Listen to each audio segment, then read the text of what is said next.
전반적으로 지금 크게 일단 먼저 진행 순서를 말씀드리고 발표하신 후에 토론하시는 식으로 구성을 하겠습니다. 저는 이번 세션의 좌장을 맡은 국토연구원의 박미선입니다. 안녕하세요. 안녕하세요. 오늘 발제는 세 분께서 맡아주실 거고요. 토론을 두 분 전문가분들이 해주실 예정입니다. 발제 순서는 페이지에 나와 있는 대로 첫 번째는 손희주 선생님께서 경남연구원에 계시고요.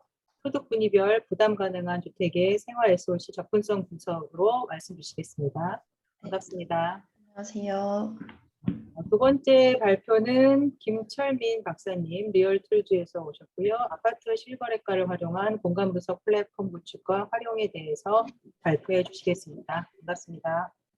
반갑습니다. 마지막 발표는 광운대에서 이정아 선생님께서 경량 부동산의 유연적 활용성을 위한 4개 요소 및 선호도 비교 분석 연구로 말씀 주시겠습니다. 이정아 선생님. 네. 그리고 토론은 두 분께서 해주실 예정이고요. 경희대학교 유병욱 교수님 오셨습니다. 예, 반갑습니다.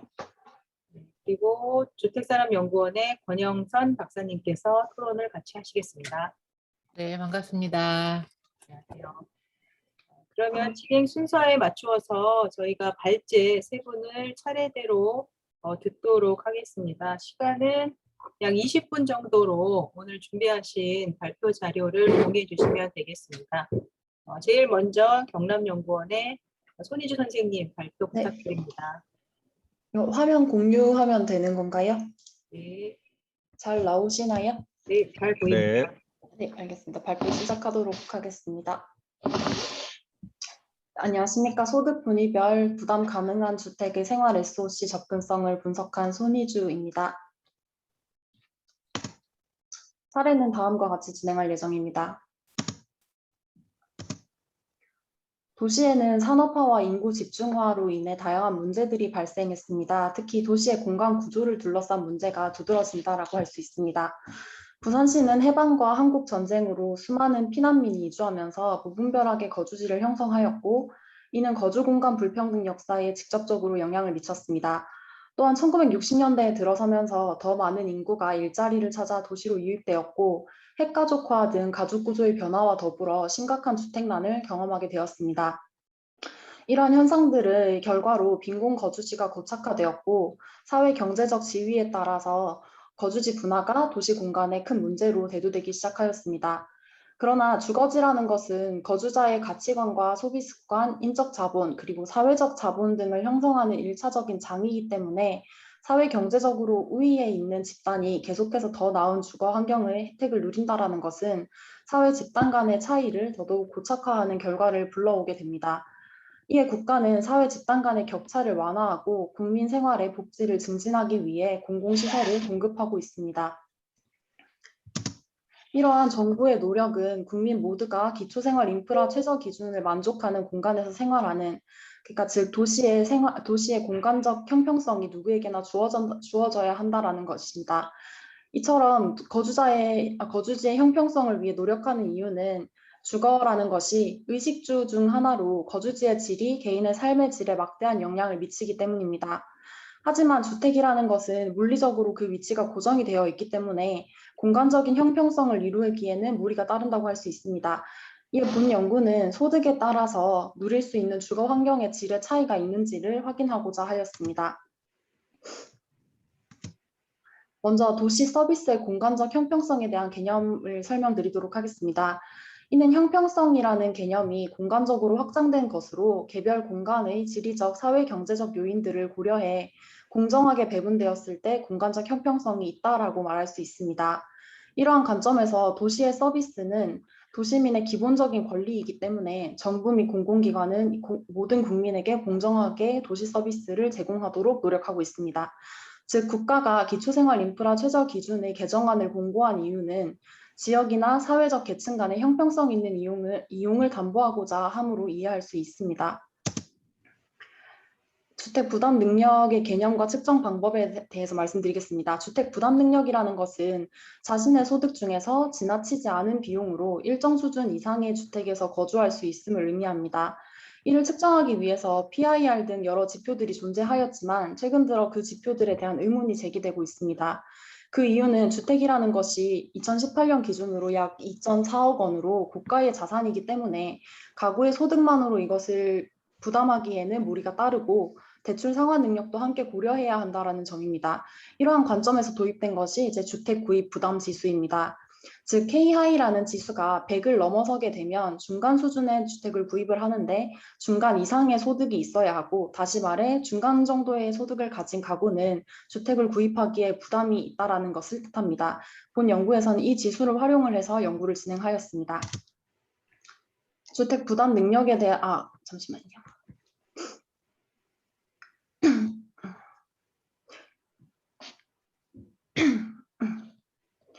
공간적 형평성에 대한 개념을 설명드리고, 잠시만요. 주택 부담 능력을 활용한 연구의 같은 경우에는 대부분이 이제 연령이나 소득 등의 특정 계층에 초점을 맞춰서 진행된 것이 일반적이었습니다. 주택 가격에 영향을 미치는 연구들은 소득에 따른 것이 가장 많은데요. 그중에 저는 소득에 대해서 분석을 하였기 때문에 소득을 다룬 선행 연구를 초점을 맞춰서 본다면 소득에 따라서 그 구매 능력이 굉장히 차이가 크고, 그것은 이제 소득이 낮을수록 주거의 불안정성 또한 되게 높은 것으로 파악이 되는 결과를 가져오고 있습니다. 분석 모형에 대해 설명을 드리겠습니다. 본 연구에서 사용한 분석 모형은 앞서 말씀드린 바와 같이 공간의 특성을 반영할 수 있는 공간 계량 분석입니다. 이에 분석 자료는 다음과 같이 구성을 하였고, 종속 변수의 같은 경우에는 집계구의 평균 아파트 가격으로 설정을 하였습니다. 그리고 독립 변수 같은 경우에도 기초생활 인프라 국가적 최저 기준 중에서 마을 단위 11개 시설 중에 공간상으로 구현이 가능한 시설들을 토대로 구성하였습니다. 이렇게 구성한 자료를 가지고 먼저 아파트 가격에 영향을 미치는 기초생활 인프라 시설이 무엇일까에 대해서 알아보았습니다. 기초 통계량 값입니다. 부산시의 평균 아파트 공시가격은 약 1억 4천여만 원으로 영도구 신선동에 위치한 집계구의 평균이 가장 낮았고, 해운대구 우동에 위치한 집계구가 가장 높은 모습을 보였습니다. 다음으로 부산시의 도서관을 제외한 모든 시설이 평균적으로는 이렇게 적합한 거리 이내에 위치하고 있는 것으로 나타났습니다. 하지만 최소와 최대값을 보시면 집계구 단위로 이제 그 차이가 되게 극명한 것을 알 수 있습니다. 예를 들어 기초 의료시설 같은 경우에는 반경 500m 이내에 평균 약 35개가 있는 것으로 나타났으나 일부 집계구에서는 그 값이 0이기도 하고 300이기도 하여서 지역별로 접근성에는 큰 차이가 있는 것을 유추할 수 있었습니다. 또한 유치원의 경우에도 통계값이 0인 집계구가 약 20%를 차지하고 있었고, 초등학교까지의 거리도 500m를 초과하는 경우가 전체의 약 19%를 차지하고, 도시공원의 경우에도 약 25%가 반경 500m 이내에 도시공원을 갖추고 있지 않은 것으로 분석되었습니다. 즉 부산시의 평균적인 시설 접근성은 나쁘지 않은 수준이라고 할 수 있습니다. 하지만 이것을 조금 더 세부적으로 지역에 따라서 접근성을 살펴보면 그 사이에는 분명한 차등이 존재하고 있음을 알 수 있습니다. 이를 기준으로 이제 아파트 가격에 영향을 미치는 기초생활시설 중에서 어린이집과 기초의료시설, 대규모 점포 등은 양의 효과를 보이고 노인복지시설은 음의 효과를 나타내는 것으로 분석되었습니다. 이러한 분석 같은 경우에는 앞서 말씀드린 바와 같이 공간적인 계량을 이용을 하여야 했기 때문에 그 공간 계량을 이용하는 것에 타당성이 있는 것을 충분히 분석을 하였고, 그 중에서도 이제 공간 계량 중에서도 공간 시차 모델과 공간 오차 모형 중에서 어떤 것이 더 옳게 사용될 수 있는지 LM 통계량을 통해서 판단을 하였습니다. 이를 기준으로 지금 공간 오차 모형이 가장 적합한 것으로 나타났기 때문에 공간 오차 모형에 대해서 설명을 드리도록 하겠습니다. 몇 가지 이제 눈에 띄는 결과들을 중심으로 살펴보면은 아파트 단지에서 반경 500m 이내에 어린이집 수가 1개 더 늘어날 때 아파트 가격은 약 110만 원 정도 상승하는 결과를 보였습니다. 이는 앞선 선행 연구인 김소연, 김영호의 연구와 상반된 모습을 보였는데요. 이러한 결과에 대해서 제 개인적으로 해석을 한 바는 최근에 들어서 이제 보육시설에 대한 입학 경쟁이 되게 심화되면서 아파트 단지 내에 보육시설의 설치 여부가 아파트 가격에 영향을 미친 것으로 생각이 되었습니다. 다음으로 노인복지시설 같은 경우에는 주택 가격의 음해 효과를 보이는 것으로 이제 선행 연구와도 유사한 결과를 보였습니다. 이러한 결과는 선행 연구들에서는 어떤 이유 때문에 이렇다라는 의견들은 구체적으로 나타나고 있지 않았습니다. 그렇기 때문에 개인적으로 조금 생각을 해보았을 때 이렇게 노인복지시설의 수는 기본적으로 노인 인구 비율과 비례하기 때문이라고 해석할 수 있을 것 같습니다. 즉 노인 인구의 다수는 이제 고정적으로 수입원이 없는 사람들이 대다수이기 때문에 상대적으로는 양호하지 못한 거주 환경에 거주할 가능성이 높다라고 판단하였습니다. 다시 말해서 노인 인구의 비율이 높은 지역은 상대적으로 주택 가격이 낮은 지역으로 볼 수 있기 때문이라고 해석해 보았습니다. 반면에 이제 공원까지의 거리 같은 경우에는 기존 선행 연구들을 토대로 생각했을 때 당연하게 이게 유의성을 보일 것이라고 생각을 하였던 것과 반면에 본 연구에서는 유의성이 도출되지 않았습니다. 그래서 이 이유는 무엇일까라고 이제 고민을 하던 차에 도시 공간에 이 공원들이 어떻게 분포하고 있는지를 파악을 해보았습니다. 그 결과 도심지, 즉 지가가 높은 도심지에 위치한 도시 공원도 다수 존재하였지만 반면에 도시 외곽 지역에 대규모로 존재하고 있는 도시 공원들이 많이 있었습니다. 따라서 도시 외곽 지역에 상대적으로 지가가 저렴한 지역에 위치한 도시 공원이 많았기 때문에 공원까지의 거리가 유의하지 않은 것으로 나타난 것으로 판단할 수 있을 것 같습니다. 이처럼 주택 가격에 이제 영향을 미치는 기초생활 시설을 분석을 하였습니다. 이제 처음에 연구는 여기까지 진행을 할 계획이었는데 여기까지 이렇게 연구를 진행을 하고 한 가지 개인적으로 궁금증이 생겼던 것이 이 커다란 도시 공간에 사실상 비싼 고가격의 아파트가 모여 있고 저가격의 아파트가 모여 있는 것은 어떻게 보면 당연한 결과라고 할 수 있습니다. 그렇다면 이 지역들이 하지만 아까 제가 기초 통계량에서 보여드렸다시피 그들이 모여 있는 것은 당연한 결과일 수 있으나 이 안에서 어떠한 접근성, 그러니까 기초생활 시설에 대한 접근성의 차이가 나타난다는 것인데 만약에 저소득층이라는 사람들이 이 도시 내에서 위치를 하게 된다면 어느 정도 선까지 위치할 수 있으며 거주 환경은 어느 정도 선까지 누릴 수 있는가, 그것이 고소득층이 누리는 거주 환경과 어느 정도의 차이를 보이는가를 확인하고 싶었습니다. 먼저 이제 소득별로 거주가 가능한 지역들을 한번 차출해 보았습니다. 이때 아까 말씀드렸던 주택 부담 능력을 활용을 하여서 공간을 분리를 하였는데요. 먼저 이제 소득별로 부담 없이 구매할 수 있는 주택 가격이라는 것을 도출해 보았습니다. 즉 저소득층인 저 같은 이제 사회 초년생이 사회에 처음 이렇게 발을 디딜 때 어느 정도 가격선까지 주택을 구매함에 무리가 없는가를 판단해 보았습니다. 그 결과 소득 1분위 같은 경우에는 약 1억 2천만 원 정도, 그리고 소득 5분위 같은 경우에는 약 4억 4천만 원 정도가 적정 금액으로 계산되었습니다. 이를 저소득층과 고소득층의 거주 기회라고 생각을 하고 저소득층이 거주할 수 있는 지역과 고소득층만 거주할 수 있는 지역의 분포를 나타냈을 때 보시다시피 좌측과 우측에 그 빨간색 부분이 확연하게 구분되어 있음을 확인할 수 있었습니다. 그렇다면 이렇게 분리된 도시 공간에서 저소득층은 어떤 수준의 생활 인프라를 누리고 고소득층의 그것과는 어떠한 차이를 갖는지 알아보았습니다. 결과적으로 말씀을 드리면 고소득층이 위치하고 있는 지역에 모든 시설들이 저소득층이 위치한 지역보다 우수함을 알 수 있었습니다. 이는 단순히 평균값만으로 분석한 것뿐만 아니라 이제 표준화값을 나타냈을 때도 동일한 결과라고 할 수 있는데요. 즉 고소득층이 거주할 수 있는 지역의 기초생활 인프라가 저소득층이 선택할 수 있는 지역보다 우수하고 소득에 따라서 도시의 공간 구조뿐만이 아니라 그 개개인이 누릴 수 있는 도시 환경까지도 차등이 있음을 말씀드릴 수 있을 것 같습니다. 결론을 대해서 설명을 드리면 먼저 본 연구는 도시 공간에서 소득에 따라서 나타나는 거주지 분화 현상을 한번 파악을 하고 그 내부에서 개개인이 누릴 수 있는 근린 환경에도 차이가 있는지를 확인하였습니다. 이에 첫째로는 먼저 주택 가격에 영향을 미치는 근린 환경 요인을 도출을 하였고 둘째로는 소득에 따른 거주지 분화를 확인을 하고 마지막으로 소득별로 누릴 수 있는 근린 환경 요인의 차이를 분석하였습니다.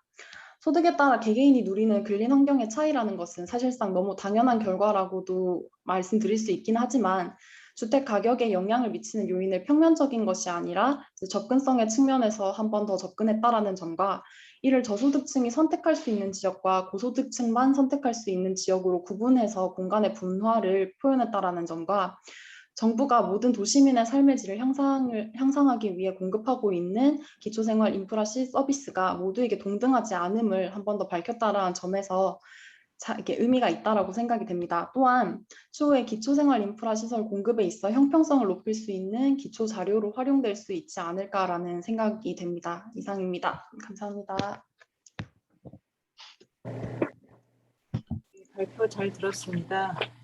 지금 소득 분위별 부담 가능 주택의 생활 SOC 접근성 분석이라는 제목으로 발표를 해주셨는데요.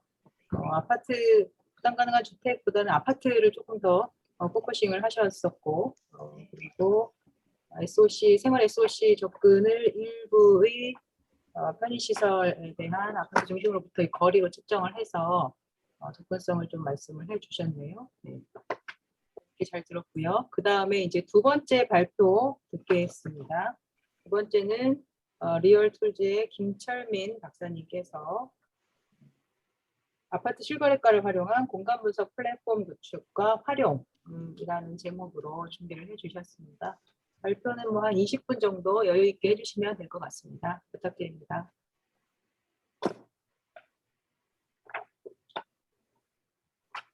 음소거가 안 됐습니다. 네, 안녕하십니까. 예, 리얼툴즈의 김철민이라고 합니다. 예, 저는 기존의 박사님들이나 교수님들처럼 좀 학술적인 연구는 좀 아니고요. 조금 기존의 학술적 연구를 하는 부분들을 좀 활용을 해서 데이터 분석하고 요즘 최근에 하라는 이런 스타트업과의 연계선상에서 이런 것들이 연구들이 어떻게 실질적으로 스타트업으로 활용되고 있는지에 대해서 좀 제가 지금 하고 있는 부분이라서 그런 부분에 대해서 좀 한번 말씀을 드리고자 합니다. 저는 먼저 그 아파트 가격, 실거래가 가격에 대한 개별적 분석은 굉장히 많이 있는데 이런 것들을 가지고 실질적으로 어떤 인터랙티브하거나 어떤 데이터 현상을 보여주는 데서는 아직은 좀 이런 학술적인 부분에서는 좀 많이 아직은 충분하지 않아서 그런 것도 어떻게 할 수 있는지 좀 말씀을 드리고자 하고요. 먼저 연구 배경은 최근에 부동산 시장이 되게 급변하고 있는데 부동산 시장에 대해서 핀셋 규제나 뭐 이런 얘기들이 굉장히 많이 나오고 있음에도 불구하고 실질적으로 정밀한 분석은 많이 이루어지지 않고 있습니다. 저 역시도 뭐 부동산과 공간 데이터 연구들을 하고 있는데 굉장히 러프한 수준에서 이 대부분의 연구들이 이루어지고 있고 그 다음에 이것들이 비교적 스타트업들이나 좀 큰 회사들은 많이 데이터를 갖고 있음에도 그들은 그냥 데이터를 적재만 하고 개별적 보여주기만 할 뿐 이것들을 갖고 활용을 해서 좀 의미 있는 결과들을 좀 보여주지 못하고 있어서 좀 정밀 분석이나 이런 부분에 좀 한계가 있다고 좀 판단을 했습니다. 최근에 이제 그런 상황에서 프로테크 산업의 성장과 함께 다양한 부동산 서비스들이 등장하고 있고요. 이쪽에서 제일 많이 돼 있는 부분은 호갱노노가 역시 가장 큰 파트를 차지하고 있고 최근에 아파트 실거래가에서 아실 같은 이런 서비스들이 되게 많이 들어오고 있습니다. 이런 부동산 문제에 대해서 그런데 이런 것들은 단순히 데이터만 좀 보여주고 있을 뿐 실제 시장의 변화 흐름에 대해서는 좀 보여주지 못하고 있어서 실시간으로 어떤 변화들을 정확하게 파악하고 변화와 흐름에 대해서 종합적인 분석 정보를 제공할 수 있는 뭔가 연구적인 측면에서 이 플랫폼들, 그 다음에 뭐 컨설팅 측면에서의 플랫폼들이 좀 필요하다고 생각을 했었습니다. 그래서 저는 먼저 플랫폼 구축을 위해서 어떤 기법들을 활용해야 되는지에 대해서 말씀드리고 어떤 도구를 사용하는지에 대해서 좀 말씀을 드리고 실질적으로 이거를 데이터를 어떻게 국토교통부 실거래가 자료를 어떻게 수집을 해서 데이터 분석 도구들을 활용을 해서 어떻게 애플리케이션을 개발을 했는지에 대해서 좀 말씀을 드리고자 합니다. 먼저 이론적 접근은 공간 계획을 위한 수립은 크게 한 3단계가 있는데요. 내셔널하고 리저널, 조닝이라는 아주 디스트릭트한 구분으로 되어 있는데 대부분의 현재 시장들은 내셔널한 부분과 그다음에 조닝이라는 이런 부분에 되게 초점을 맞추고 있습니다. 즉 내셔널한 부분은 뭐 몇몇 사이트를 보면 되게 어떤 시장 전체의 흐름 변화를 좀 보여주고 있고요. 그다음에 조닝이라는 건 좀 전에 앞에서 설명드렸듯이 이런 아파트 실거래거나 호갱로는 특별 개별 아파트에 대한 정보만 이렇게 보여주고 있거든요. 그래서 그 중간인 어떠한 그 지역적인 흐름과 지역적인 현황에 대해서 보여주는 게 좀 소홀하다고 생각을 했었습니다. 그래서 여기서 보면 부동산 114나 부동산 지인 같은 경우는 굉장히 큰 틀에서 이 부동산 시장의 변화를 보여주고 있고, 호갱노노, 밸류맷, 뭐 부동산, 네이버 부동산 같은 경우 개별적인 부분에서 이제 보여주고 있는데, 이런 지역 분석이 생략되어 있는 현재 상황이라고 판단을 했고요. 이런 상황, 이런 중간 부분이 좀 생략되어 있어서 나타나는 문제는 크게 저는 이해관계제에 따라서 세 가지 문제점이 나타난다고 생각을 했는데, 부동산 시장이 매일매일 이렇게 급변하고 있는데 정책 당국 역시 상황들을 이런 급변하는 상황들을 되게 빠르게 캐치하지 못하고 있고요. 연구 집단도 역시 대부분의 보고서나 아니면은 연구 논문들이 어떤 시장의 흐름이 충분히 끝난 1, 2년 후, 6개월 후, 1년 후에 나오다 보니까 이런 변화들에 대해서 이런 특히 시장의 되게 재빠른 움직임에 대해서 좀 캐치를 못하는, 따라가지 못하는 문제들이 있고요. 뭐 개인 역시 뭐 언론 보도나 이런 것들에 대해서 너무 많은 정보를 왔다 갔다 하고 뭐 묻지마 투자, 뭐 영끌 투자, 뭐 이런 문제들이 되게 많이 발생한다고 생각합니다. 그래서 결국은 이런 문제를 해결하기 위해서 이제 프로테커 기업들이 많이 등장을 했는데, 최근에 나타나는 제가 이제 아파트시 호갱노노의 사이트를 보면 이 자체 정보만으로서 무엇인가를 의미 있는 결과를 제공하지 못한다고 보고 있거든요. 포인트, 개별 포인트에 대한 개별 아파트에 대한 정보는 되게 풍부하게 제공하고 있음에도 불구하고 이것들이 어떤 흐름과 어떤 변화를 갖고 있는지에 대해서 종합적으로 요약을 하거나 어떤 딱 그 인사이트를 줄 수 있는 부분은 충분히 충분하지 못했다고 생각을 했었습니다. 이에 따라서 저는 이제 그 어떤 일정한 부분 영역 내에서 이 데이터를 효과적으로 보여주기 위해서 먼저 공간 단위를 설정을 하고 그걸 통해서 개별 지역의 현황들을 바로바로 알아볼 수 있게 이제 시스템을 만들었는데요. 먼저 뭐 최소 공간 단위는 뭐 여러 가지가 있지만 개별 아파트 포인트를 보여주는 건 좀 의미가 없다고 보고, 일단은 제가 좀 전에 말씀드렸듯이 공간 단위는 뭐 그 공간 단위 크기에 따라서 여러 가지 그 데이터가 왜곡이 되게 할 수 있기 때문에 MAUP 문제를 해서 모난짜이 기수가 가장 최적화되는 2kg가 가장 최적화되는 부분인데 1kg 단위로 데이터를 이제 분석을 서울이라는 전국의 공간 단위를 쪼개고 그걸 통해서 분석을 했고요. 여기에서는 실질적으로 제가 쓰다 보니까 여러 가지 분석 방법들이 들어가게 됐습니다. 너무 좀 난잡한 부분도 있기는 한데, 먼저 커널 밀도 추정을 통해서 어느 지역이 가장 많이 올랐는지를 보고, 그다음에 연속 활동률 밀도를 통해서 어느 지역이 제일 비싼지, 그다음에 이 지역과 전체 지역과의 차이는 어떤지, 그다음에 주성분 분석을 통해서 그 지역에서의 아파트 가격의 흐름들은 전체적으로 어떻는지, 연평균 복합 성장률을 통해서 그 지역에서 가장 이제 괜찮은 아파트, 일명 대장 아파트라는 아파트 가격 변화들이 어떤지, 그다음에 회귀 분석과 처우 테스트를 통해서 이런 변화들이 시기열적으로 어떤 흐름들을 갖고 있는지를 살펴보았습니다. 이것들을 구현하기 위해서는 뭐 요즘 많이 빅데이터 도구로 쓰이고 있는 R과 파이썬이라는 도구가 있는데요. 저는 이제 R이란 도구를 사용했고요. 이 R이란 도구에는 어떤 이것들을 시각화할 뿐만 아니라 애플리케이션을 쉽게 만들어주는 도구인 Shine이라는 유틸리티가 있거든요. 그 Shine이라는 유틸리티를 사용을 해서 데이터를 만들었습니다. 그래서 먼저 크게는 뭐 어떠한 지역을 선택을 했을 때 그것들이 뭐 어떤 데이터들이 보여주고 있고 어떤 흐름들을 보여주고 있는지에 대해서 이제 여러 가지 그것들을 좀 나타냈습니다. 그래서 맨 처음에 데이터들이 나타나면 이렇게 돼서 특정 지역에 대한 현황들을 보여주고요. 거기에 대해서 가격대 변화나 추세 변화나 시점 변화나 이런 것들을 이제 보여주는 시스템을 만들었습니다. 구체적으로 제가 동영상도 있긴 한데 제가 만든 시스템을 제 로컬에서 띄워보면 이렇게 된다고 할 수 있습니다. 그냥 이거는 이제 통계 프로그램으로 만든 이제 그 애플리케이션인데요. 최근에 보면 이제 이게 약간 작년 말까지의 데이터가 있어서 올해 데이터는 반영은 안 되어 있는데, 아파트 지역을 보면 우리가 흔히들 강남 지역이 제일 비싸다고, 저희 대치나 강남 지역이 비싸다, 많이 올랐다고 생각을 했는데, 최근에 2, 3년간의 아파트 가격 변화량을 통계적으로 보면요, 소형은 오히려 이쪽 마포 쪽이 되게 많이 올랐고요. 중형은 곳곳에 올랐고 대형은 역시 전통적으로 이쪽이 올랐습니다. 그렇다면 이런 쪽에서의 아파트 가격들에 대해서 시세는 어떤지라고 보면 평당 시세를 보면 이런 데이터를 봐서 바로바로 그 시세의 현황들과 정보를 볼 수 있고요. 특정 지역에 이제 이쪽에서 제일 비싼 아파트는 아마 반포나 뭐 이런 쪽일 겁니다. 네, 반포 여들이 있고 이런 데이터가 있다면 여기에서 아파트가 특정 지역에 대해서 클릭을 하면 거기에 대해서 조금 이게 제 개인 노트북에서 보이는 거라 빠르진 않은데 그 지역에 대해서 아파트 유형, 뭐 소형이냐 주형이냐 대형이냐 선택을 하게 되면 거기에 대해서 거래된 데이터를 전부 다 다운받아서 볼 수 있고 평균 가격들을 보면은 여기서 파란색은 서울시 전체고요. 빨간색은 요 지역만이거든요. 서울시 전체는 요 정도 가격대인데 여기는 훨씬 더 서울시 전체보다 비싼 거. 거래량은 이렇게 했는데 2017년을 기점으로 서울시는 계속 떨어지는데 이 지역은 좀 덜 떨어진다라는 거. 그다음에 그런 거 변화들은 2017년이 구조 변화 분석을 하면 2017년을 기점으로 변화들이 있었다.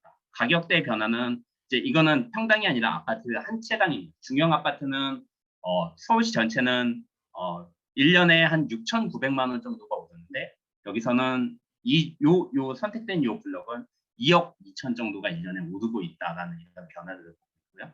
이런 것들을 변화들에 대한 흐름 시점을 처음 테스트를 했을 때 전체적인 변화는 서울시는 2016년에 2018년에 한 번씩 구조적 변화가 있었는데 여기서는 조금 이것들이 선행하는지 후행하는지는 알 수는 없지만 2017년에 한 번 변화들이 있었다. 그리고 이 지역에 선택된 아파트들은 여러 가지 이 개별 아파트에 대해 있었는데요. 이 아파트에 대한 정보들, 그다음에 어떤 아파트가 가격대가 비싸고 어떤 아파트가 층고가 높고에 대한 것들, 그다음에 여기에서 가장 많이 비싸게 팔린 아파트, 비싸게 거래된 아파트들에 대해서 최근 5년간의 거래량 변화, 가격 변화 이런 것들을 볼 수 있는 이런 애플리케이션을 만들었습니다.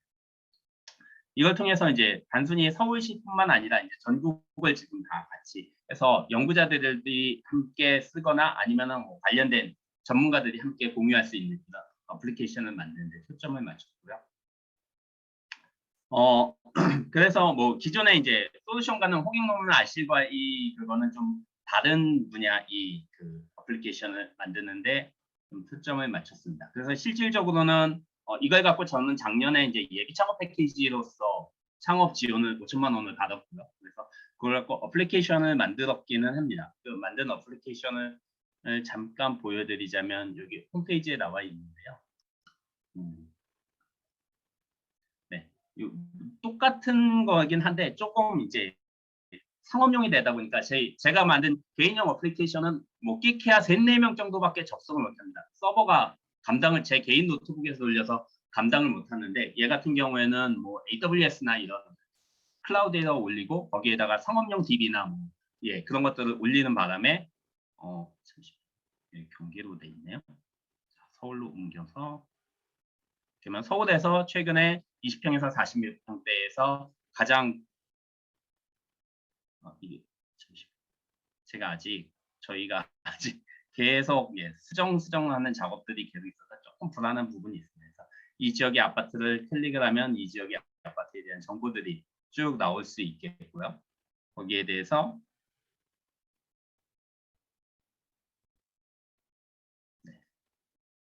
자꾸 경기도도 이게 튀네요. 경기도를 가더라도 뭐 어느 각 지역별로 어디에서 많이 올랐는지 남양주를 가자면 남양주에서 비교적 많이 오른 데는 이 지역이다 라면 여기에 대한 정보들을 이렇게 보여줄 수 있는 이런 애플리케이션을 지금 구축을 했습니다. 나오는 데이터는 좀 전에 제가 설명드렸던 그 통계 데이터와 조금 유사하긴 합니다. 다만 이게 이제 C라는 언어로 만들다 보니까 통계는 좀 약하다 보니까 조금 그 아래에서 구현할 수 있는 복잡한 통계는 조금 구현이 좀 떨어지는 부분이 있는데 이런 걸 통해서 향후에는 이제 조금 더 컨설팅이나 이런 쪽으로 좀 더 확장하려고 합니다. 그래서 장기 활용한 아파트뿐만 아니라 부동산 시장 전체의 그런 변화를 모니터링할 수 있는 시스템으로 확장하고 이런 변화들을 즉각 데이터베이스에 반영을 해서 누구나 쉽게 이런 흐름과 변화들을 볼 수 있는 그다음에 또 정부나 아니면 정책 전문가 또 연구자들이 이런 데이터들을 활용해서 정교한 모니터링하고 실제 변화를 바로바로 확인할 수 있는 인사이트를 줄 수 있는 시스템을 확장하려고 하고 있고요. 다만 지금은 실거래가 데이터만을 사용하다가 분석하다 보니까 다양한 데이터를 활용하지 못하고 있다는 한계들이 있습니다. 그리고 또한 이 너무 일반인들에게 이제 이것들을 조금 적용을 시키려고 하니까 그래프 같은 것들에 대한 이해를 되게 잘 못하시는 부분이 있더라고요. 그래서 이런 것들은 뭐 할 수 있는 뭐 교육이나 도구나 이런 것들을 좀 더 향후에 개발할 필요가 있다고 이제 판단을 했고 그런 것들을 현재 지금 준비하고 있습니다.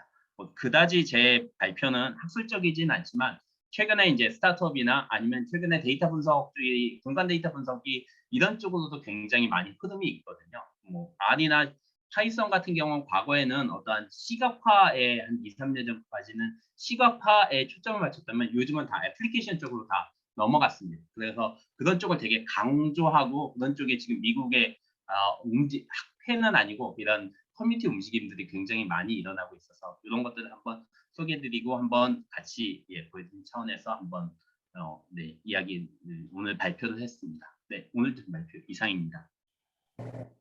네, 감사합니다. 김철민 박사님. 저희가 일반적으로 학회에서 보는 발표와는 조금 성격이 쉽게 볼 수 없는 발표를 해주셨어요. 그래서 굉장히 재미있었고요. 어쨌든 실거래가를 활용해서 공간 데이터를 조금 다른 차원으로 활용할 수 있는 앱을 만드셨고 그 발전 가능성에 대해서 좀 말씀을 들을 수 있었으면 좋겠다라는 말씀을 주셨습니다. 되게 흥미로운 주제였고요. 예, 그러면 저희가 보통 발표를 하면 저희는 제가 20분 받으면 보통 20분을 조금 넘기는데 오늘은 발표를 굉장히 간략하게 해주시네요.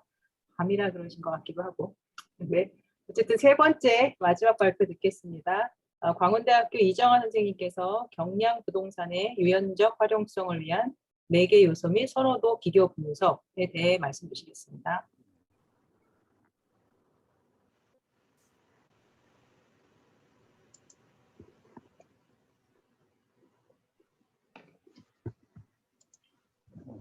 화면을 지금 제가 화면을 어떻게 띄워야 되는지 지금 정확하게 확인이 안 돼서 그렇거든요.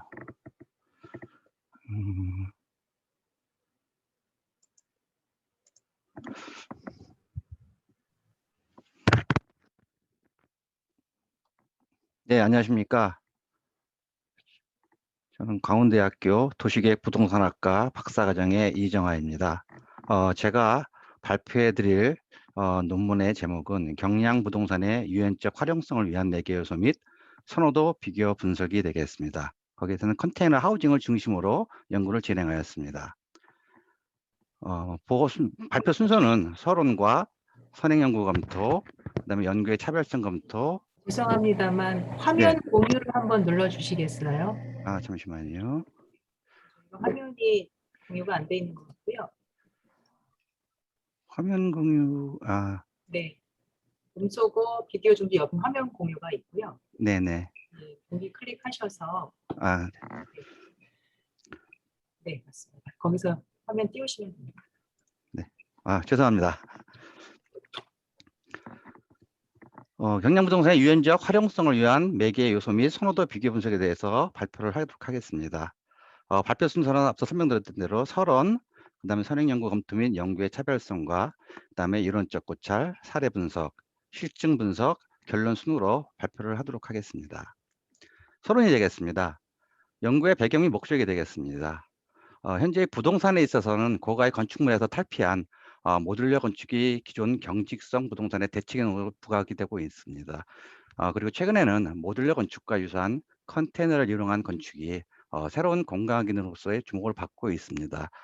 따라서 본 연구는 새로운 유연적 공간의 활용성 측면에서 컨테이너 활용의 사례와 지속 가능성에 대해서 분석을 하고자 하는 사항입니다.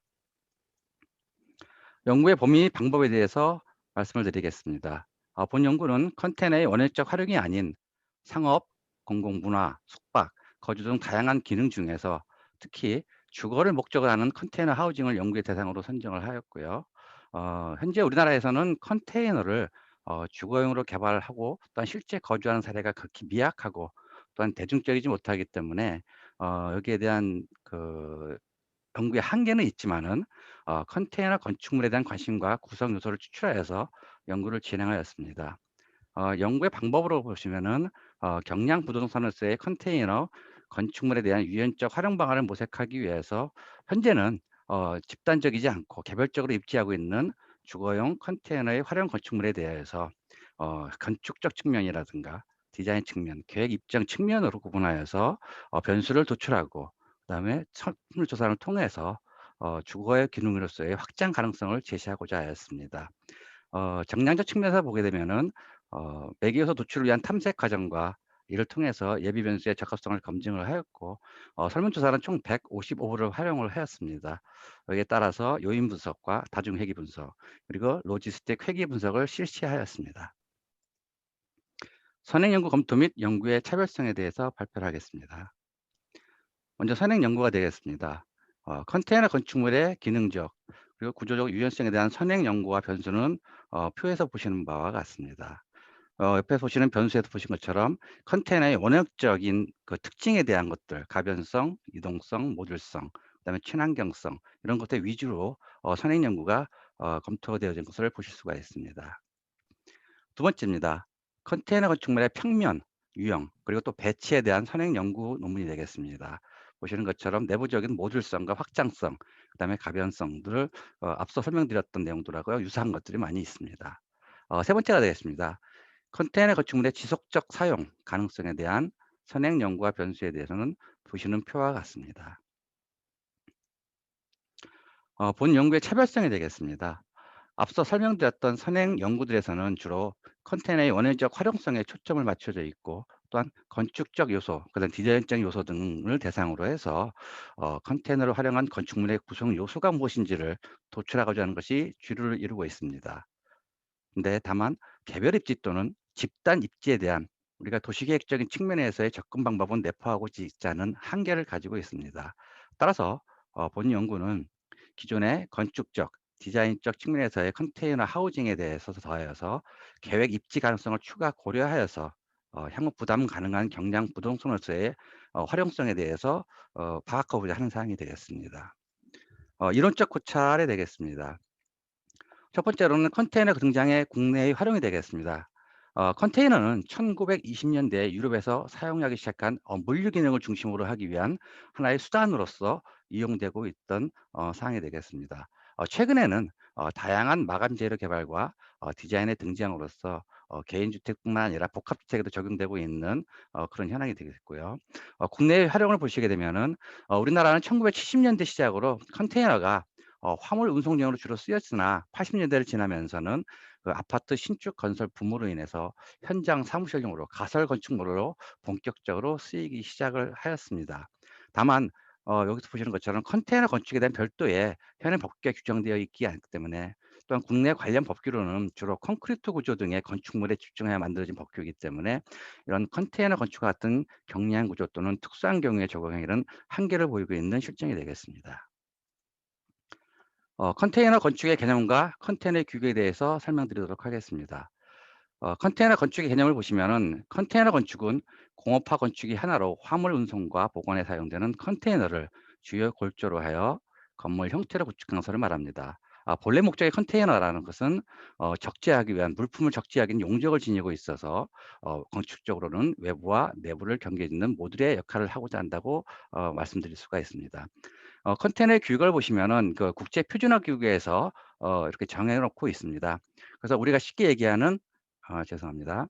3 곱하기 그러니까 폭 3 그다음에 길이가 이제 6m, 3 곱하기 6, 3 곱하기 12m 이 정도로 이제 분류되고 있고 또 명명되고 있는 것이 컨테이너의 규격이 되겠습니다. 컨테이너 관련 국내 법규 및 모듈러 건축과의 비교가 되겠습니다. 컨테이너 관련 국내 법규를 보시면은 건축법 시행령 제15조에 해당하는 가설 건축물이 아닐 경우에는 일반 건축물과 동일하게 취급이 되고 있습니다. 최근에 그 농막 등 이제 20제곱미터 이하의 건축 허가라든가 건축 신고를 받지 않고 무분별하게 난입되고 있는 그런 문제점들이 이제 도출되고 있는데요. 컨테이너 하우스 같은 경우에도 그 모듈 하나가 자체가 20제곱미터 이하입니다. 그래서 농마어로도 이용되고 있습니다만은 그 이상으로 건축을 하고자 할 경우에는 건축 신고나 또한 건축 허가를 받아서 사업을 시행해야 되는 그런 문제가 한계가 있습니다. 건축물의 구조와 상관없이 또한 건축 연면적 400제곱미터 이상이거나 3층 이상으로 건축할 경우에는 또한 주요 구조부를 내화 구조로 하여야 되기 때문에 컨테이너의 장점이라고 볼 수 있는 경제성에서 대해서도 활성화에 대한 저해 요인으로 작용되는 것으로 판단되어지고 있습니다. 모듈러 건축과의 비교가 되겠습니다. 모듈러 건축은 이제 기존에 규격화되어서 공장에서 제작된 모듈을 유닛을 해서 현장에서 조립, 완성하는 공법을 말하고요. 또한 건축에 대한 공기라든가 그다음에 설계비 경감 등의 우수성으로 인해서 최근에 많이 활성화되고 있습니다. 반면에 컨테이너 같은 경우에는 모듈 유닛키가 이미 규격화되어 있고 그래서 그 운송 체계 한계 내에서 모듈러 유닛 같은 경우에는 운송 체계 한계 내에서 발주자의 주문 사항에 따라서 컨테이너 유닛보다는 다양한 편이지만은 컨테이너는 유닛 규격화되어 있기 때문에 거기에 대해서는 좀 더 다양성을 활성화하기에는 좀 한계가 있는 그런 차이점이 있습니다. 다음에 보시는 것처럼 컨테이너 건축은 현재까지 부족한 연구 등으로 인해서 컨테이너에 대한 명확한 정의와 유형에 대한 기준조차 없이 다양한 명칭으로 사용되고 있고 특히 컨테이너 하우스, 컨테이너 하우징 이런 명칭으로 다양하게 불려지고 있습니다. 근데 결과적으로 보시면은 모듈러 건축의 큰 틀 안에서 컨테이너 건축이 포함되는 것으로 판단되어지고 있는 사항이 되겠습니다. 사례 분석이 되겠습니다. 국내 컨테이너 건축물 조성 사례를 보시게 되면은 국내에서는 크게 주거, 그다음에 상업, 문화예술형으로 구분되어서 사례가 되고 있는 것을 보실 수가 있습니다. 표에서 보시는 것처럼 거주형, 상업형, 문화형이 되겠고요. 특히 상업형 같은 경우에는 많이 알려져 있는 쿤스트할레라든가 커먼그라운드가 있겠고요. 그다음에 문화형 같은 경우에는 최근에 핫한 플레이스로 각광받고 있는 이제 부산의 비컨그라운드 등이 있습니다. 국내 컨테이너 건축물 조성 사례가 되겠습니다. 해외 컨테이너 건축물 조성 사례가 되겠습니다. 2010년도 이후에 해외에서 발표되고 자료상으로 제시되고 있었던 그런 내용에 대해서 총 64개의 사례를 기록을 하였습니다. 해외 컨테이너 건축물 조성 사례에 대한 그림이 되겠습니다. 실증 분석이 되겠습니다. 변수의 도출입니다. 앞서 설명드렸던 선행 논문을 통해서 총 38개의 매개 요소에 대해서 유사항목과 또한 전문가 인터뷰를 통하여서 최종적으로 16개 변수를 도출을 하였습니다. 보시는 것처럼 선행 논문과 FGI를 통해서 16개 변수를 도출하였습니다. 이에 따라서 설문지를 구성을 하였습니다. 보시는 것처럼 개인적인 특성, 주거 실태 및 인식, 선호도, 그다음에 구매 의사 등은 총 16개 항목에 대해서 설문조사를 하였고요. 7점 리커트 척도를 활용을 하였습니다. 설문조사에 따른 빈도 분석 결과가 되겠습니다. 본연구는 수도권 거주자 155명을 대상으로 진행을 하였고요. 일반적 특성을 보시면 남성이 여성에 비해서 좀 많게 응답을 하셨고 연령은 40대가 45.2%로 높은 응답을 보이고 있습니다. 여기서 재밌는 사항을 보시면은 컨테이너 하우스 인지도에 대해서 저 같은 경우에는 상대적으로 많이 보급화되어지지 않고 또한 생소한 분야이기 때문에 인지성에서 매우 낮게 인지성을 보이고 있는 것으로 예측을 하였지만은 실질적인 설문조사 분석 결과를 보시게 되면은 보시는 것처럼 약 72.3%의 응답자들이 알고 있다라고 응답을 하는 등 최근에는 컨테이너 하우징에 대해서는 많은 인지도가 상승되는 것을 알 수가 있습니다. 앞서 설명드렸던 설문조사 155부를 가지고 신뢰도 및 타당성 검증을 통해서 그 신뢰성 검증을 하였습니다. 신뢰도 검증 결과를 보시게 되면은 이제 KM 척도가 0.62로 나와 있고요. 유의 확률이 0.001% 이하로 나타나게 돼서 세부 요인들 간에는 존재가 있는 것으로 유의미한 것으로 나타나고 있습니다. 아래쪽으로 보시게 되면은 인지하고도 단순화를 위해서 탐색적 요인을 분석을 통해서 총 4개의 요인으로 수렴을 하였고요. 전체 변수의 설명력이 약 62.27%를 나타내서 적정한 것으로 판단하였습니다. 다음 장에 보시는 표와 같습니다. 보시는 것처럼 전체적으로 저희가 설문조사 같은 경우에는 16개의 설문을 했는데 실질적으로 타당성과 신뢰도 분석 결과에 보시게 되면은 이게 광역 접근성이라는 한 항목이 유의미하게 나타나지 않았기 때문에 저희가 설문 분석을 통한 요인 수렴에 대해서는 보시는 것처럼 15개 항목에 대해서 요인을 수렴을 하였고요. 총 4개의 요인으로 분석이 되었습니다. 그래서 그 4개 각각의 요인에 대해서 거주적 요인, 개별적 요인, 재료적 요인, 실내적 요인으로 명명을 하였고요. 보시는 것처럼 누적 설명량은 62.275%가 나타났고요. 여기에 따른 각각의 요인별로 크롬바우 알파 값은 0.644 이상으로 나타나서 적정한 것으로 판단이 되었습니다. 회귀 분석이 되겠습니다. 앞서 설명드렸던 요인 분석, 베리맥스 회전에 따라서 도출된 요인 1과 요인 2, 그리고 요인 3, 4에 대해서 독립 변수를 하고, 그다음에 선호도를 종속 변수로 해서 회귀 분석을 실시하였습니다. 앞에 보시는 것처럼 이제 설명에 대한 이제 회귀 모형이 되겠습니다. 보시는 것처럼 R제곱 값이 29.7%가 나갔고요. 그다음에 수정된 R제곱 값이 27.8%로 나타났습니다. 여기에 따른 F 값이 유의 변화량이 0.001 미만으로 나타났기 때문에 모형의 적합도는 적합한 것으로 판단이 되고 있습니다. 선호도 요인별 다중 회귀 분석이 되겠습니다. 앞서 설명드렸던 4개의 요인을 가지고 다지 회귀 분석을 실시를 하였습니다. 보신 것처럼 요인 A, B, C, D, 그래서 거주적 요인, 개발적 요인, 재료적 요인, 실내적 요인을 가지고 다중 회귀 분석을 실시한 결과를 보시게 되면은 요인 A가 가장 높은 영향을 주는 것으로 나타났고요. 표준화가 수된 베타 값을 비교했을 때 보게 되면 약 34.3%로 가장 높은 영향을 주는 것으로 A 요인이라고 해서 집단 거주성, 안전성, 연계성, 지속성에 대한 요인이 가장 높은 영향을 주는 것으로 분석이 되었습니다. 이항 로지스틱 회귀 분석에 대해서 설명을 드리도록 하겠습니다. 변수에 따른 로지스틱 회귀 분석의 모형을 보시게 되면은 앞서 설명드렸던 베리맥스 회전에 따라 도출된 4개의 요인과 컨테이너 하우징에 대한 직접적인 구매 의도를 단독 집단, 그다음에 소득 수준하고 자녀 수를 공변량에 입력을 해서 로지스틱 회귀 분석을 실시를 하였습니다. 회귀 분석의 적합성에 대해서 이제 모형을 보시게 되면은 이 모형에 대해서 보게 되면 네겔 커크 값이 0.642로 나타났고요. 그다음에 보시는 것처럼 호스모와 램수에 대한 검정값이 0.05보다 높게 나타난 것이 바로 집단용 구매가 되겠고요. 단독형 구매는 호스모와 램수에 대한 정규성 검증 결과가 0.05 미만으로 나타났기 때문에 유해지 않은 것으로 모형은 나타나고 있습니다. 구매 의사에 대한 회귀 분석 분류표가 되겠습니다. 우리가 일반적으로 종속 변수 발생 가능성이 0.5 이상으로 판단되면은 종속 변수가 발생하는 것으로 이제 예측이 되고 있습니다. 보시는 것처럼 단독형 구매 의사는 분류도가 약 78.7%, 집단적 구매 의사는 약 분류 정확도가 90.3%로 나타나고 있습니다. 이항 로지스틱 회귀 분석 결과가 되겠습니다.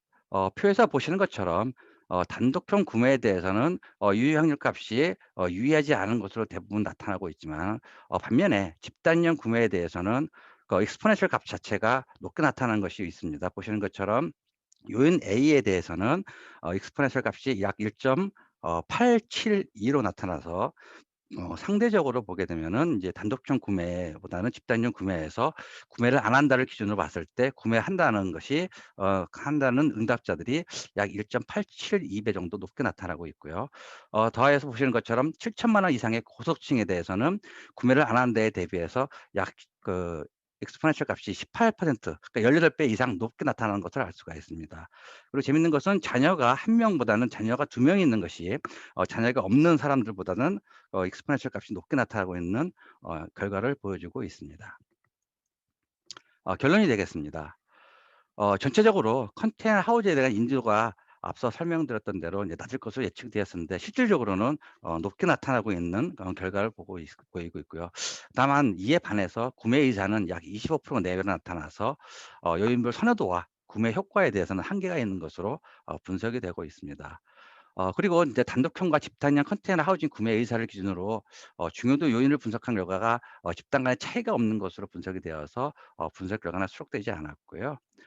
실질적으로 구매 의사가 있는 집단별로 4개 요인을 조정한 결과를 보시게 되면은 전체적으로 유의미하게 나타나고 있고, 그다음에 거주적 요인이 가장 높은 베타막으로 나타나고 있어서 향후에 구매 의사 선택 요인에 대해서는 참고할 만한 시사점을 준다고 할 수가 있습니다.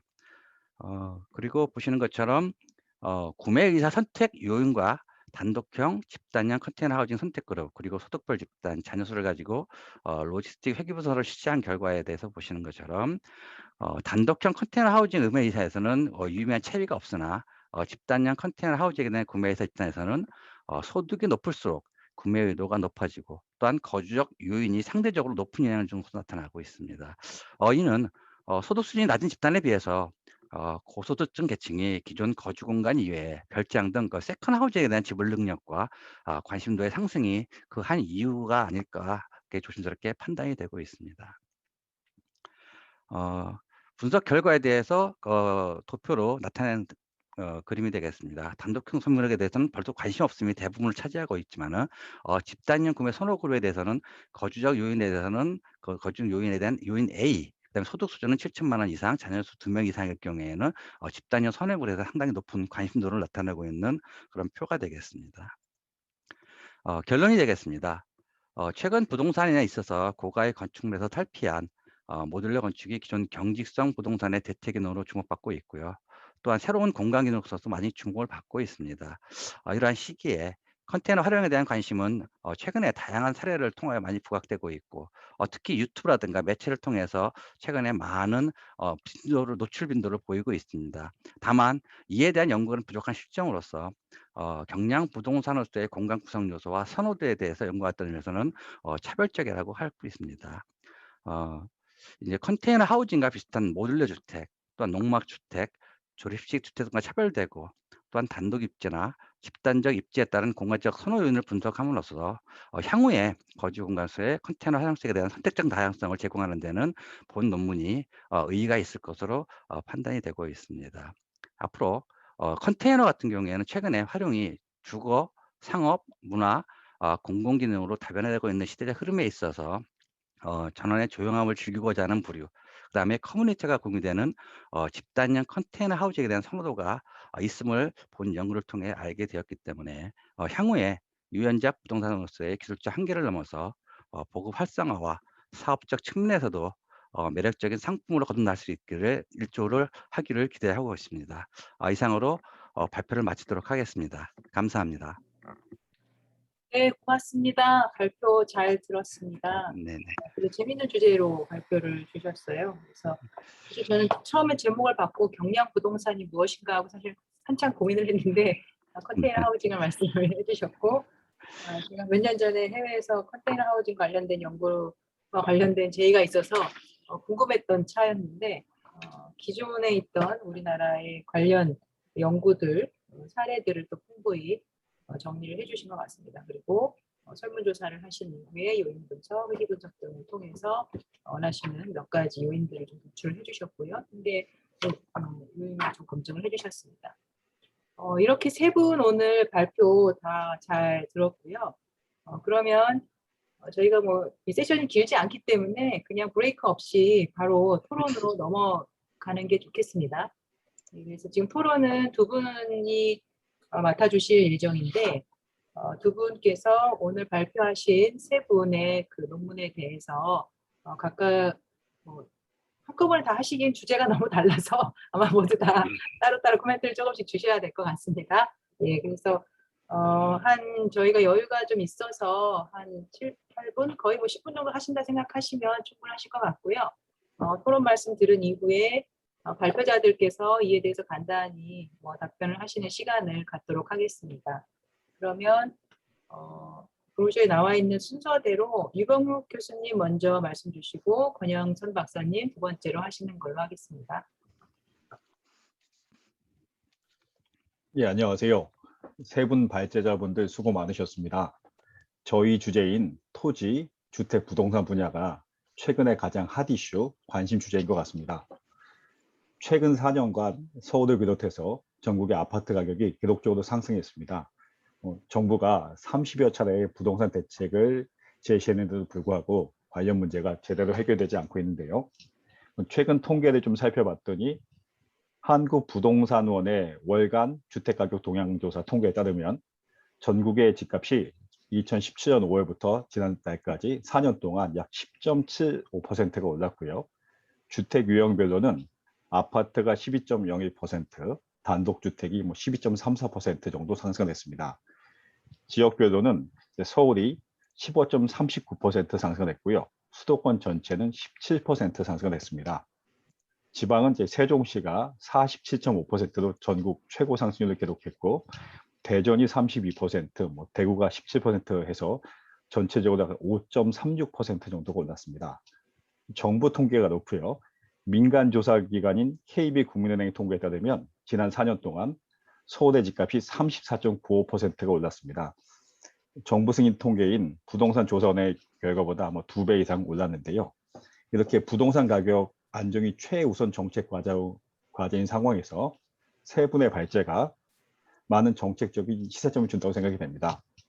먼저 손희주 연구원님이 발제하신 소득 분위별 부담 가능한 주택의 생활 SOC 접근성 분석은 발제자께서도 밝히신 것처럼 어찌 보면 쉽게 예측 가능한 소득에 따라서 기초생활 인프라의 서비스가 차동된다는 결론을 얻으셨지만, 소득별 또 군집 지역의 특성을 바탕으로 해서 생활 SOC 접근성을 분석 도입하셨다는 측면에서 큰 의의를 갖는다고 생각이 됩니다. 또 제가 특히 관심 있었던 것은 체육시설 같은 경우에는 저소득층과 고소득층 모두 평균 이상의 접근성을 보였다는 결론을 도출하셨는데요. 최근에 각종 지자체 등을 중심으로 해서 생활체육 인프라를 경쟁적으로 확충하는 상황이 좀 반영된 것으로 보입니다.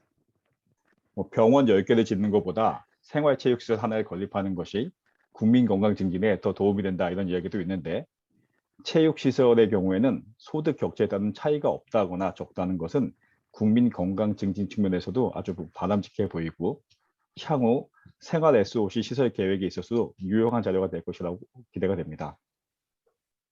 김철민 박사님께서는 아파트 실거래 가격을 활용한 공간 분석 플랫폼 구축과 활용 방안을 발표해 주셨는데요. 대부분의 관련 연구들이 시장의 변화가 이미 발생한 이후에 진행이 되고, 분석의 단위 측면에 있어서도 시금구 단위를 사용하기 때문에 정밀 분석에 어느 정도 한계가 있는데,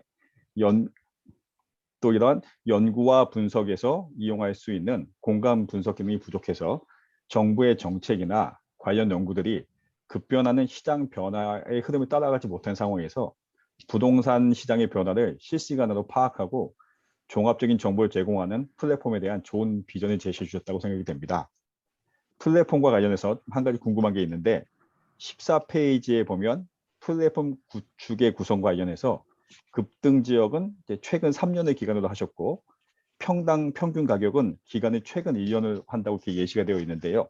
그게 3년 내에 급등 지역이 표시되고 최근 1년간의 평균 가격이 표시된다는 의미인지, 플랫폼 구현 과정에서 변화 추세나 시점 등의 표시 단위, 즉 단위 기간이 1년 단위인 건지 아니면 월 단위까지 더 세분화되어 있는지 그게 좀 궁금하고요.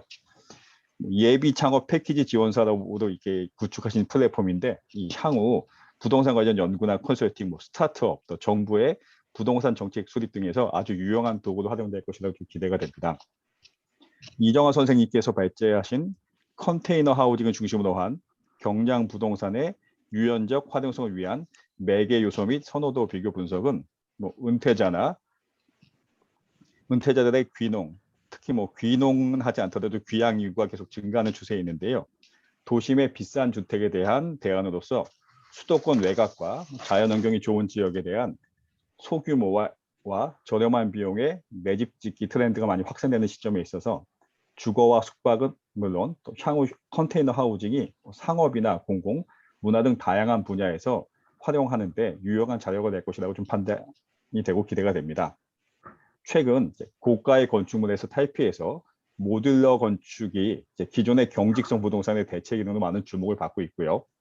기존 건축물 신축에 비해서 공기의 단축, 자재의 절감이나 경비 절감 등 많은 장점을 가지고 있습니다. 특히 경량 부동산으로서 컨테이너 활용에 대해서 관심이 부각되고 있지만 관련 연구가 아직 활발하지 않은 것 같은 상황에서 개별적으로 입지하고 있는 단독형 컨테이너 하우징과 거주 기능과 활성화 측면에서 바라보는 집단적 컨테이너 하우징에 대한 공간 구성 요소와 선호도에 대한 요인을 연구하셨다는 점에서 상당히 의미가 있다고 생각이 됩니다. 연구 결론 중에서 집단형 컨테이너 하우징에 대한 구매 의사 집단과 관련해서 소득이 높을수록 구매 의도가 높다던가, 자녀가 없는 경우보다 뭐 자녀가 1명, 2명 있는 경우에 구매 의사가 높다는 것은 좀 어느 정도 예측 가능한 측면도 있었는데 컨테이너 하우징에 대한 인지도는 높았지만 구매 의사가 높지 않았다는 결론은 좀 이렇게 주목해서 보게 됐습니다. 아직 컨테이너 하우징이 보급이나 확산의 초기 단계에 있어서 인지도와 관심은 좀 증가하고 있지만 실제로 구매로 이어지고 구매가 확산되기까지는 여러 좀 제도적 기반이나 좀 지원이 필요한 것이 아닌가, 좀 시간이 더 필요한 것 아닌가 이런 생각이 좀 들었고요. 연구하신 대상이 좀 수도권에 국한되시다는 게 좀 아쉬움이 남습니다. 이 지방의 경우에는 컨테이너 농막도 좀 상당히 보급되고 있는 것 같은데 향후에는 이제 연구 대상을 지방 거주지까지 확대하시는 좀 후속 연구가 좀 기대되면 좋을 것 같다는 생각을 했습니다. 저희가 1년 전만 하더라도 이렇게 줌으로 이렇게 수업을 한다거나 줌으로 토론하는 것이 일반적이지 않았는데 지금은 오히려 줌이 더 일상화되었듯이 주거 환경의 경우도 이 컨테이너 하우징 등의 경량 부동산이 기존의 고가의 경직성 부동산, 젊은 세대가 뭐 몇 년씩 모아도 집을 사기 힘든 이런 상황에서 그 컨테이너 하우징 같은 것이 고가의 경직성 부동산을 대체하는 시대가 얼마든지 올 수 있다고 생각이 되고 그런 측면에서 아주 유익한 발표였다고 재밌게 봤고 또 관련 후속 연구가 뭐 계속 진행되길 기대합니다. 이상 뭐 세 분의 발제에 대한 제 의견을 말씀드렸고요. 좋은 발제해 주신 세 분 발제자께 다시 한번 감사드립니다. 수고 많으셨습니다. 이상입니다. 네, 교수님 좋은 말씀 감사드리고요. 네, 그 다음에는 우리 권영선 박사님께서 그 토론 말씀 주시겠습니다. 네, 발제 잘 들었습니다. 다 어쩜 이렇게 같은 세션에서 이렇게 다양한 주제로 발제가 나올 수가 있을까 되게 신기하게 들었고 재밌게 들었습니다. 먼저 손희주 선생님 발제하신 내용은 뭐 개인적으로 저도 굉장히 관심이 많은 분야인데 뭐 앞에 교수님께서 좋은 말씀은 다 해주셨으니까 한 가지 좀 아쉬운 거를 말씀드리자면 그 주제하고 분석 방법에 조금 논리적인 연결이 살짝 보완이 됐으면 좋겠다는 생각이 듭니다. 뭐 예를 들면 생활 SOC의 접근성이라고 하면 생활 SOC가 상당히 이제 풍부하게 보급이 돼야 되는 거죠. 기본적으로 생활 SOC라는 거는 모든 지역에 차별 없이 입지가 돼야 된다는 게 기본적인 이제 컨셉인데 그게 이제 가격에는 마이너스 영향을 미친다. 라는 분석이 들어간 그 의미가 이제 그 흐름에 잘 와닿지 않는 부분이 있었어요. 그래서 가격에 마이너스 영향을 미친다면 그러면은 정책적으로 뭐 거기는 약간 낙후 지역이라고 봐야 되는 건가? 뭐 이렇게 해석을 그렇게 해야 되는 건지 아니면 노인복지시설이 많이 들어가 있으면 사람들이 기피하는 곳인가? 뭐 이렇게 해석이 될 수도 있겠다는 생각이 들어서 이 종속 변수를 가격보다는 뭐 주거 만족도라던가 이렇게 좀 다른 변수로 좀 넣어봤으면 어땠을까라는 생각이 들었습니다. 그리고 두 번째 김철민 선생님 발제는 뭐 제가 뭐 따로 코멘트를 할 건 없고 상당히 저도 주택 시장 분석을 하는 입장에서 이걸 사용했으면 좋겠다는 생각이 많이 들었고요. 궁금한 게 이게 유료 앱인지 무료 앱인지 뭐 그것부터 우선 궁금하고 데이터 업데이트 되는 시점이 어느 정도 주기인지 그리고 이게 실거래가를 활용했다고 하셨는데 이 가격 변동률이나 이런 부분을 어떻게 그냥 실거래가에서 제공하는 변동률을 사용을 하신 건지 아니면 실제로 이제 계산을 하신 건지 모형을 써서 계산을 하신 건지 그런 것들이 좀 궁금합니다. 왜냐하면 이걸 정말 실거래가 로데이터를 가지고 계산을 해서 데이터를 제공을 하시려면 그것도 시간이 굉장히 좀 오래 걸릴 것 같다는 생각이 들었거든요. 그래서 이거를 실제로 앱으로 제공을 할 때 어느 정도 주기와 어느 정도 속도로 이 데이터를 활용을 할 수 있을까 그런 게 좀 궁금했어요. 그리고 마지막 이 경량부동산 이정아 선생님 발제는 제가 사실 좀 익숙하지 않은 분야라서 그런지 이 용어 자체부터 조금 생소해서 그 인지도를 질문한 게 선호도로 해석이 되는 것인지, 그리고 집단 입지와 집단적 구매가 동일한 용어인지, 집단적 구매와 단독형 구매가 그 어떤 차이가 있는지, 이런 이제 용어 개념이 앞에 없어서 그 부분을 조금만 이제 간략하게 설명해 주셨으면 좋겠다는 생각이 들었고, 이 경량부동산이 저희가 지금 주택 공급이 부족하다고 정말 온 나라가 난리인 이 상황에서, 근데 또 공급을 늘리면 향후에 우리가 인구가 이렇게 줄어들고 있는데 그 다음에 공급된 주택은 어떻게 해야 될 것인가에 대한 고민도 지금부터 해야 된다라는 생각을 저는 항상 하고 있거든요. 그래서 그거에 대안으로 이 경량 부동산이 좋은 하나의 옵션이 되지 않을까라는 생각에서 굉장히 흥미있는 논문이었습니다. 예, 저는 여기까지 하겠습니다. 감사합니다. 예, 좋은 말씀 잘 들었고요. 마지막으로 두 분께서 이제 세 분 그 발제자들께서 말씀 주시기 전에 저도 뭐 한두 가지 궁금한 점 뭐 조금만 더 말씀 여쭤보고 싶은 게 있고요. 예를 들면 사실 첫 번째 이제 손인주 선생님 발표를 주셨던 논문은 저 같으면 만약에 이 논문을 시작할 때 이론에서 그 얘기를 할 수 있을 것 같아요. 그러니까 주거권 논의가 헤비타트를 통한 주거권 논의가 헤비타트 3를 넘어가면서 도시권 논의로 넘어가거든요. 그러니까 도시에 대한 권리로 넘어가는 그 부분을 조금 앞쪽에 보완을 해주시면 뒤에 생활 SOC와 연계하는 것이 상당히 매끄럽게 갈 수 있을 것 같다는 생각을 했습니다. 그래서 단순히 정책적으로 우리가 생활 SOC를 확대한다는 것이 논문의 출발점으로 쓰기보다는 그 도시권으로 확대되는 주거에 대한 권리를 우리가 정책적으로 이렇게 이제 구현을 하고 있다. 이런 말씀을 주시면 어떨까 그런 생각을 했었습니다. 그리고 사실 이제 변수들을 이제 그냥 가공 없이 로우 변수를 너무 많이 쓰셔서 조금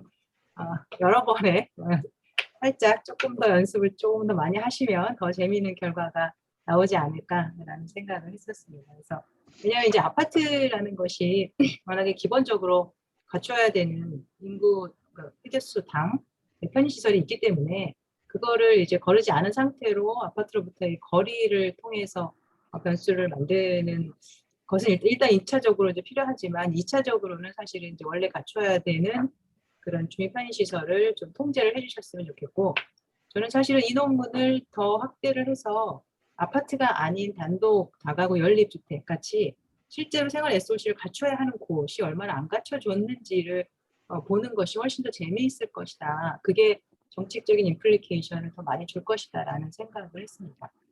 재밌는 논문 주셔서 감사드리고요. 네.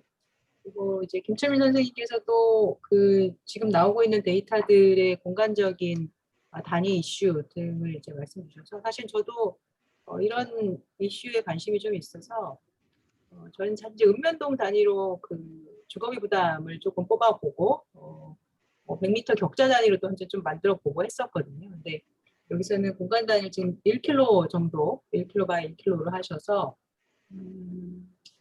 아마 나중에 이제 하시다 보면 조금 더 업그레이드가 되실 것이다라는 생각이 들긴 합니다만 이것이 좀 안정적으로 되면 많은 연구에서도 굉장히 유용하게 쓰일 수 있을 것이다라는 생각이 들었습니다. 그래서 앞으로도 계속적으로 저희들에게 좀 정보를 주시면 저희들도 속적으로 같이 연구를 같이 할 수 있지 않을까 하는 생각이 했고요.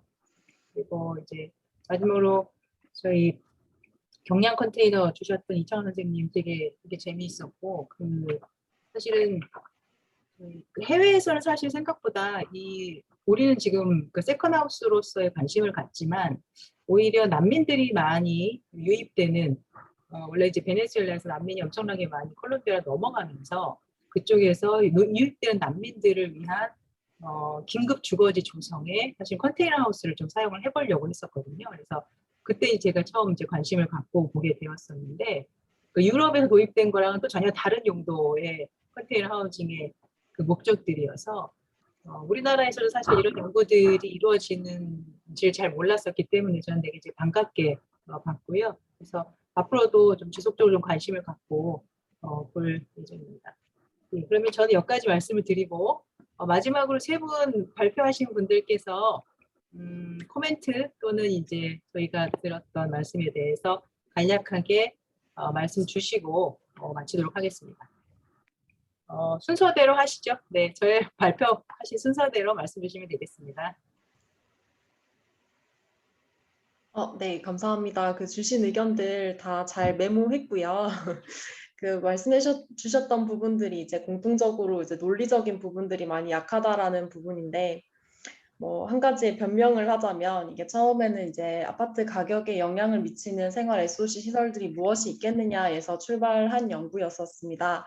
그 후에 이제 추가적으로 공간적으로 분포에 따라서 이제 아까 말씀드렸다시피 소득에 따라서 그들이 누리는 근린 환경의 차이를 한 번 더 분석해보자라는 약간의 심층적인 연구가 들어가다 보니까 이제 종속 변수와 약간의 안 맞는 분석 방법들이 사용이 된 것은 저도 인지하고 있었던 사실이고요. 말씀해 주셨던 것처럼 이제 도시권에 대한 논의들도 최근에 이제 이 연구가 처음에 시작되었던 것은 조금 과거의 일이기 때문에 이제 보완하는 과정에서 도시권에 대한 내용들이 많이 추가될 예정이고요. 뭐 아파트라는 것이 갖추어야 될 편의시설들에 대한 이게 통제 변수가 진행되지 못했던 부분들은 저도 많이 아쉽게 생각을 하고 있습니다. 그래서 이에 대한 부분들을 많이 보완을 해서 다시 연구를 계속해서 진행하도록 하겠습니다. 감사합니다.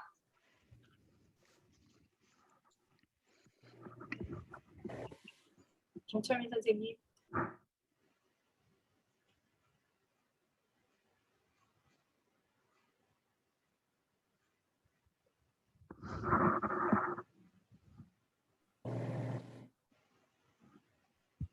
김철민 선생님 음소거되어 있으세요? 네, 죄송합니다. 예. 저는 기존의 뭐 박사님들이나 그런 분 아니면 교수님들과 달리 그렇게 학술적이지 않은 접근이고 좀 실무적인 접근이어서 조금 뭐 제 비약을 좀 많이 미약하지만 재밌게 봐주신 점 감사하고요. 제가 원래 이 시작 자체는 조금 특이한 현상들이 나타나는 지역들이 있는 것 같아서 좀 시작을 했습니다. 뭐 실질적으로 대부분 언론에서는 어디가 올랐다 그러는데 그게 진짜인지도 잘 모르겠고요. 몇몇 지역 같은 경우는 좀 독특한 현상이 나타나거든요. 대부분 다 우리가 서울에만 중심을 들고 서울에만 관심을 기다리고 있는데 여기는 제가 이제 부산시를 한번 띄워본 겁니다. 부산시 같은 경우에는 소규모 좀 독특한 현상이 좀 많이 있는데요. 소규모 아파트는 여기에서 많이 올랐고 중규모는 전반적으로 올랐습니다. 대규모 아파트는 요 부분에서만 되게 올랐고요. 그다음에 거래 건수 변화를 보면 전체적으로 부산은 이렇게 최근 감소하고 있는데 이런 지역들이 있거든요. 갑자기 이렇게 하다 증가하는 지역들이 이런 것들이 나오는데 이런 독특한 현상들이 되게 많이 나타나는데 여러 교수님들이나 아니면은 박사님들하고 막 가끔 이제 이야기를 하거나 그럴 때 보면 우리 지역에 특히 서울은 아닌 지방에서 우리 지역에서 나타나는 가격 변화를 좀 잘 알기 어렵다라는 걸 이야기 드려서 이런 거 한번 만들어 보면 어떨까라고 이제 만드는 데 있어서 저는 출발을 했던 거기 때문에 네, 그렇게 학술적이지는 못했다는 한계들이 있었습니다. 그다음에 뭐 좀 전에 유병욱 교수님께서 지적해 주셨듯이 맨 처음에는 단위 문제를 지적하셨는데 이게 이제 저는 한 달에 이 시스템을 올리고 이제 서버에서 지금 돌리려면 수십만 원에서 수백만 원의 비용이 발생이 되거든요. 그러니까 저도 창업을 하면서 알았는데 법인은 숨만 쉬면 그냥 돈이 나가는 거더라고요. 그러다 보니까 이게 되게 이용할 수 있는 부분은 아직까지는 제한적으로 해놨고요. 이것들은 이제 점차 뭐 이용객이 늘면은 풀어나갈 부분이라고 이제 그 생각은 가지고 있습니다. 두 번째 원영성 박사님이 이야기해 주셨던 로데이터 사용 여부는 이것 자체가 전부 다 2006년부터 뭐 800만 건 이상의 다 로데이터를 전부 다 쓰고 있습니다. 그래서 그러다 보니까 컴퓨팅 파워가 되게 많이 딸리는 거거든요. 뭐 개인 서버에서는 상관이 없지만 그러니까 그 클라우드 서버는 이게 비용이 꽤 나가서 좀 그런 부분이 있고요. 데이터 업데이트는 이게 이제 자동으로 에이전트를 만들어서 하루에 한 번씩 얘가 그 국토교통부 사이트에 접속을 해서 자동으로 데이터를 다운받게 만들었습니다. 그다음에 유료 앱인지 무료 앱인지의 여부는 이게 이제 저도 이제 약간 이제 강의하고 이것저것 보고서만 쓰다가 이제 하다 보니까 이제 조금 요즘 이제 스타트업을 하다 보니까 투자자들을 만나는데요. 투자자들은 일단은 딴 거 다 필요 없습니다. 돈이 되느냐 안 되느냐에 거의 초점을 맞추고 계신 분이시기 때문에 이거 자체가 조금 너무 어렵지 않느냐 일반인이 쓰기에는 뭐 그래서 이제 확장성의 한계가 있다라고 해서 차라리 이런 걸 버리고 호갱노나 그런 것처럼 사람들이 되게 좋아할 수 있는 것들을 가면 어떻겠느냐라고 그러면 좀 더 투자받기가 쉽지 않겠느냐라고 이야기를 하는데 그건 저 개인적으로 좀 고민입니다. 그렇게 가자면 뭐 기존의 사이트들과 큰 차별성은 좀 없다고 보고 있고요. 그래서 조금 이 전문성을 살려서 어떤 공공기관이나 아니면 연구용으로 계속 갈지 아니면은 좀 이런 것들을 버리고 돈에 굴복해서 일반 서비스용으로 갈지는 조금 고민이 됩니다. 실질적으로 지금도 투자는 겨우는 받을 수 있을 것 같긴 합니다. 뭐 잘 아시겠지만 직방이 제일 이쪽에서 프로텍에서 제일 큰 기업이고요. 직방이 지금까지 2천억 받았습니다. 네, 되게 많이 받았고요. 얼마 전에 호갱노노가 만든 지 한 3, 4년밖에 안 됐거든요. 얘도 150억에 작년에 매각이 될 정도로 이쪽에 좀 묻지마 투자들이 되게 많이 있는데 이제 이야기를 들어보면은 그 투자자들이라는 게 자기 돈을 넣기 때문에 이걸 어떻게든 그 돈이 되는 쪽으로만 가려고 하다 보니까 정체성을 잃는 경우들이 좀 많이 있다고 이야기를 하더라고요. 그래서 뭐 큰 돈은 안 되더라도 뭔가 조금 우리가 쓰면서 특히 저 역시 연구를 하다 보면 답답한 부분들이 되게 많은데 그런 연구자들이 쓸 수 있는 뭔가 서비스 쪽으로 가야 되지 않는가라고 그냥 개인적으로 현재는 고민하고 있는 상황입니다. 네, 뭐 별 그거는 아니지만 네, 재밌게 들어주셔서 감사합니다. 이상입니다.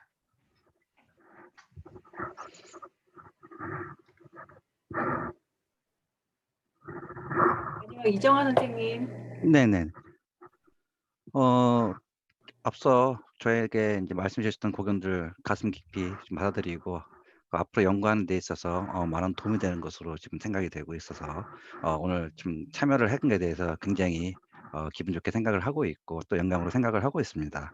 앞서 말씀드렸던 대로 인지도하고 선호도에 대해서 간략히 말씀을 드린다고 하면은 연구 논문을 하기 위해서 첫 번째로는 그 컨테이너 하우징이라는 것 자체가 사회적으로 얼마나 인지성이 있을 것인가, 그리고 그 인지성에 따라서 각 집단별로 어떻게 구분이 될 수 있을 것인가에 대한 궁금증에 있어서 제가 설문을 분석을 한 것이고, 거기에 따른 실질적인 설문 분석 결과는 좀 유의미하지 않게 나왔습니다. 그래서 거기에 수록하지 않았던 한계가 있고요. 다만 거기에 따른 선호도를 가지고 이제 로지스틱이라든가 아니면 선형 회귀 분석을 통해서 거기에 대한 효과라든가 가능성이 있다는 것에 대한 것을 파악했다는 점에서는 저희가 의의가 있다고 판단이 되고 있습니다. 컨테이너 하우스가 보통은 이제 컨테이너를 활용했을 때 주거, 상업, 문화, 공공예술, 그리고 최근에는 뭐 기숙사도 이제 활용되려고 준비 중에 있는 것으로 알고 있고, 해외에서는 이미 이제 그런 사례가 있고요. 그다음에 또 유사시라든가 재난시, 우리가 얘기하는 이제 태풍이라든가 지진 때 임시 주거 기능으로서의 활용성도 분명히 가치가 있는 컨테이너를 활용한 여러 가지 다양한 방면에서의 활용도가 높아지고 있는 투자라고 판단이 되고 있고, 실질적인 활용 가능성에 대해서도 굉장히 높은 잠재력을 가지고 있다고 판단이 되고 있습니다. 다만 여기에서의 저희가 지금 현재 그 분포되고 있는 컨테이너 하우징에 대한 입지를 보게 되면은 지가가 상대적으로 저렴한 야산이라든가 아니면은 이제 시골이라든가 아니면 도시 외곽이라든가 이렇게 단독형으로 입지하고 있다 보니까 저희가 이제 주변에서 이제 그 설문이라든가 인터뷰 조사를 결과를 통해서 볼 때 과연 안전성에 문제가 있느냐, 이런 의문들을 제기하는 분들도 몇 분이 계셨습니다. 그래서 과연 집단형으로 봤을 때 우리가 주택법을 오게 되면 이제 30대 이상이면 이제 집단을 해서 주택법에 의한 주택사업 승인 대상이거든요. 그랬을 때 과연 이제 30호 이상의 집단적인 주거 기능을 제공을 했을 때 과연 얼마나 호응도가 있을 것이냐라는 것이 의문점이 있어서 거기에 대해서 조사를 한 결과 실질적으로는 커뮤니티 형성이라든가 어떤 상대적인 안전성을 보증을 했을 때는 상대적으로 그 관심도가 있고, 또한 구매 의사가 상대적으로 단독형 입지보다는 높게 나타나고 있는 그런 유의미한 결과를 얻었습니다. 앞으로 이런 거에 대해서 좀 더 구체적으로 저희가 또 연구 분석을 하고 앞서 이제 저희에게 조언해 주셨던 것처럼 수도권이 아닌 지방에 있어서도 한 번 더 그 연구 범위를 좀 확대해서 연구를 좀 더 지속하고 또 꾸준히 할 수 있도록 노력을 하도록 하겠습니다. 감사합니다. 네, 세 분 발제 잘 들었고 또 두 분 토론 이후에 그 코멘트 답변까지 모두 잘 마쳤습니다. 저희가 예상했던 할당받은 시간이 1시간 20분인데 지금 정확하게 1시간 20분에 딱 맞았습니다. 그래서 아주 성공적으로 저희가 이번에 2021년 한국지역개발학회 춘계학술대회 전문가 세션 14 전문가 세션을 모두 성황리에 안정적으로 마치게 되었습니다. 모두 감사드립니다. 이것으로 세션을 모두 마치도록 하겠습니다. 네, 수고하셨습니다. 수고하셨습니다. 네.